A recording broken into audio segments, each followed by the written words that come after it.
కానీ ఆయనకి శివుడికి పరమశివుడిగా తెలుస్తుంది. ఈ విషయాన్ని ఎవరికి చెప్పకు అంట. కానీ ఒక విజయం వచ్చిన తర్వాత మనిషి తట్టుకోలేడు. వెంటనే బ్రహ్మలోకానికి వెళ్తాడు. బ్రహ్మగారికి చెప్తాడు. ఆయన మానసపుత్రుడు నారదుడు, పుట్టిన 10 ప్రజాపతులలో నారదుడు ఒకడు.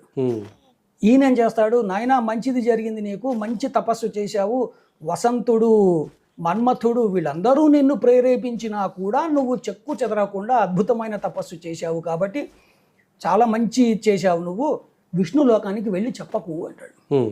వినడు. వెళ్ళి విష్ణులోకానికి వెళ్ళి చెప్తాడు.